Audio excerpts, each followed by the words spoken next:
Hi friends, challenging star Darshan ಆಸ್ತಿ ಎಷ್ಟಿದೆ? Car ಬಂಗಲೆಗಳು ಎಷ್ಟೆಷ್ಟಿವೆ? Cinema ಬಿಟ್ಟು ಬೇರೆ ಯಾವೆಲ್ಲ ಮೂಲದಿಂದ ಆದಾಯ ಬರುತ್ತೆ?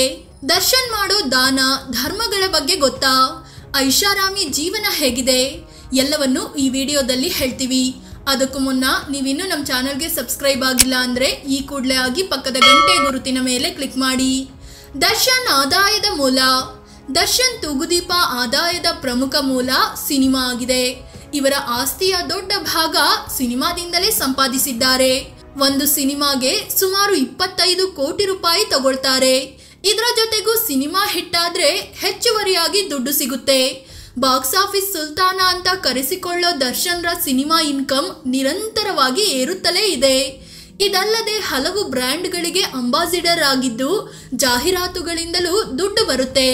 ಇಷ್ಟೇ ಅಲ್ಲ, ದರ್ಶನ್ ರಿಯಲ್ ಎಸ್ಟೇಟ್ನಲ್ಲೂ ದೊಡ್ಡ ಮಟ್ಟದಲ್ಲಿ ಬಂಡವಾಳ ಹೂಡಿದ್ದಾರೆ.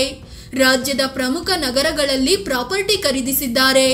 ಇದಲ್ಲದೆ ತೂಗುದೀಪ ಪ್ರೊಡಕ್ಷನ್ ಅನ್ನೋ ಪ್ರೊಡಕ್ಷನ್ ಹೌಸ್ ಹೊಂದಿದ್ದು ದರ್ಶನ್ಗೆ ಮತ್ತಷ್ಟು ಆದಾಯ ತಂದುಕೊಡುತ್ತೆ.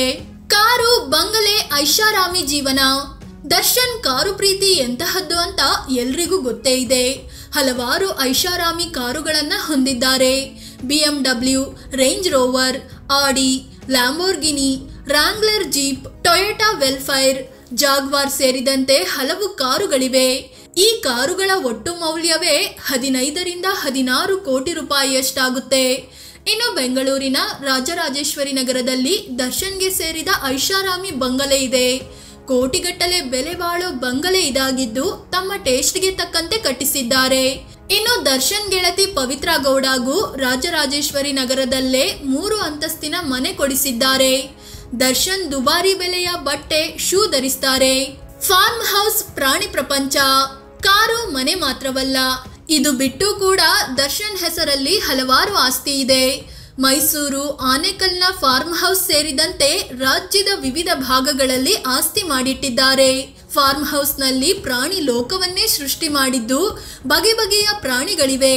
ಸಂಕ್ರಾಂತಿ ಸೇರಿದಂತೆ ಹಲವು ಹಬ್ಬಗಳನ್ನು ಇಲ್ಲಿಯೇ ಮಾಡ್ಕೊಂಡು ಬಂದಿದ್ದಾರೆ.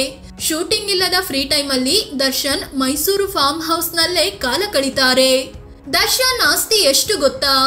ದರ್ಶನ್ ಸಿನಿಮಾ ಇಂಡಸ್ಟ್ರಿಗೆ ಎಂಟ್ರಿ ಕೊಟ್ಟ ಆರಂಭದಲ್ಲಿ ಎಲ್ಲ ಆಸ್ತಿಯನ್ನು ಪತ್ನಿ ವಿಜಯಲಕ್ಷ್ಮಿ ಹೆಸರಲ್ಲಿ ಪರ್ಚೇಸ್ ಮಾಡಿದ್ರು. ಇದೇ ಕಾರಣಕ್ಕೆ ನಂತರದಲ್ಲಿ ಜಗಳ ಆಯ್ತು ಅಂತ ಕೂಡ ಹೇಳಲಾಗುತ್ತೆ. ಆದ್ರೂ ಕೂಡ ದರ್ಶನ್ ಹೆಸರಲ್ಲೂ ಏನ್ ಕಡಿಮೆ ಆಸ್ತಿ ಇಲ್ಲ.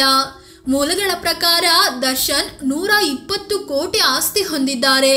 2010ರಲ್ಲಿ ಇವರ ಆಸ್ತಿ ಸುಮಾರು 20 ಕೋಟಿಯಷ್ಟಿತ್ತು. ಆದರೆ ಕಳೆದ 14 ವರ್ಷದಲ್ಲಿ ದರ್ಶನ್ ಆಸ್ತಿಯಲ್ಲಿ ಭಾರಿ ಏರಿಕೆ ಆಗಿದೆ. ಸಿನಿಮಾ ಸಂಭಾವನೆಯಲ್ಲಿ ಹೆಚ್ಚಳ ಮತ್ತು ರಿಯಲ್ ಎಸ್ಟೇಟ್ ಈ ಆಸ್ತಿ ಏರಿಕೆಗೆ ಕಾರಣವಾಗಿದೆ. ದರ್ಶನ್ ಓರ್ವ ಸಿನಿಮಾ ಕಲಾವಿದ ಮಾತ್ರವಲ್ಲದೆ ಓರ್ವ ಬಿಸ್ನೆಸ್ ಮನ್ ಆಗಿಯೂ ಗುರುತಿಸಿಕೊಂಡಿದ್ದಾರೆ. ಇದು ಇವರ ಆದಾಯದ ನಿರಂತರ ಏರಿಕೆಗೆ ಕಾರಣವಾಗಿದೆ. ಸಮಾಜ ಸೇವೆಯಲ್ಲೂ ದಚ್ಚು ಮುಂದೆ. ದರ್ಶನ್ ಕೇವಲ ಒಬ್ಬ ಹೀರೋ ಆಗಿ ಅಭಿಮಾನಿಗಳನ್ನ ಸಂಪಾದಿಸಿಲ್ಲ, ಬದಲಾಗಿ ದಾನ ಧರ್ಮಗಳಿಂದಲೂ ಹೆಸರು ಮಾಡಿದ್ದಾರೆ. ಕಷ್ಟದಲ್ಲಿದ್ದವರಿಗೆ ಸಹಾಯ ಮಾಡಿಯೂ ಅಭಿಮಾನಿಗಳನ್ನ ಸಂಪಾದಿಸಿದ್ದಾರೆ. ಹಿಂದುಳಿದ ಮಕ್ಕಳಿಗೆ ಸಹಾಯ ಮಾಡೋದು, ಸಿನಿಮಾ ಇಂಡಸ್ಟ್ರಿಯ ಹಿರಿಯ ಕಲಾವಿದರು ಕಷ್ಟದಲ್ಲಿದ್ದಾಗ ದುಡ್ಡಿನ ನೆರವು ನೀಡೋದು ಮಾಡ್ತಾ ಬಂದಿದ್ದಾರೆ. ಕಾಮಿಡಿ ನಟ ಟೆನ್ನಿಸ್ ಕೃಷ್ಣ ಸೇರಿದಂತೆ ಹಲವರು ದರ್ಶನ್ ಮಾಡಿದ ಸಹಾಯವನ್ನು ಹೇಳ್ಕೊಂಡಿದ್ದಾರೆ. ಕೊರೋನಾ ಟೈಮಲ್ಲಿ ಇಂಡಸ್ಟ್ರಿಯಲ್ಲಿ ಕೆಲಸ ಮಾಡೋ ದಿನಗೂಲಿ ನೌಕರರಿಗೆ ದೊಡ್ಡ ಮಟ್ಟದಲ್ಲಿ ನೆರವು ನೀಡಿದ್ರು. ದಸರಾ ಅಂಬಾರಿ ಹೊರುತ್ತಿದ್ದ ಆನೆ ಸತ್ತ ಬಳಿಕ ಅದಕ್ಕೆ ತಮ್ಮದೇ ದುಡ್ಡಿನಲ್ಲಿ ಸಮಾಧಿ ನಿರ್ಮಿಸಿದ್ದಾರೆ. ಜನ್ಮದಿನ ಅಭಿಮಾನಿಗಳಿಗೆ ಮೀಸಲು. ದರ್ಶನ್ ಕ್ರೇಜ್ಗೆ ಇನ್ನೊಂದು ಕಾರಣ ಅವರು ಅಭಿಮಾನಿಗಳಿಗೆ ಕೊಡೋ ಬೆಲೆ. ಹೌದು, ದರ್ಶನ್ ಜನ್ಮದಿನದಂದು ಅಭಿಮಾನಿಗಳು ಮನೆ ಬಳಿ ಬರ್ತಾರೆ. ಆಗ ರಾತ್ರಿ 12 ಗಂಟೆಯಿಂದ ಹುಟ್ಟುಹಬ್ಬದ ಇಡೀ ದಿನ ಬರೋ ಅಭಿಮಾನಿಗಳನ್ನು ಮಾತನಾಡಿಸಿ ಕಳಿಸ್ತಾರೆ. ಎದೆ ಮೇಲೆ ಸೆಲೆಬ್ರಿಟೀಸ್ ಅಂತ ಟ್ಯಾಟೂ ಕೂಡ ಹಾಕಿಸಿಕೊಂಡಿದ್ದಾರೆ. ಇನ್ಸ್ಟಾಗ್ರಾಮ್, ಫೇಸ್ಬುಕ್ ನಲ್ಲಿ ಇವರಿಗೆ ದೊಡ್ಡ ಮಟ್ಟದ ಫಾಲೋವರ್ಸ್ ಇದ್ದಾರೆ. ಫ್ರೆಂಡ್ಸ್, ಇದು ದರ್ಶನ್ ಆದಾಯ ಆಸ್ತಿಯ ಬಗ್ಗೆ ಮಾಹಿತಿ ನೀಡುವ ಪ್ರಯತ್ನ. ಈ ಬಗ್ಗೆ ನಿಮಗೇನ್ ಅನ್ಸುತ್ತೆ ಅಂತ ಕಾಮೆಂಟ್ ಮಾಡಿ ಹೇಳಿ. ಅದೇ ರೀತಿ ನೀವಿನ್ನೂ ನಮ್ಮ ಚಾನಲ್ಗೆ ಸಬ್ಸ್ಕ್ರೈಬ್ ಆಗಿಲ್ಲ ಅಂದರೆ ಈ ಕೂಡಲೇ ಆಗಿ ಪಕ್ಕದ ಗಂಟೆ ಗುರುತಿನ ಮೇಲೆ ಕ್ಲಿಕ್ ಮಾಡಿ. ಧನ್ಯವಾದ.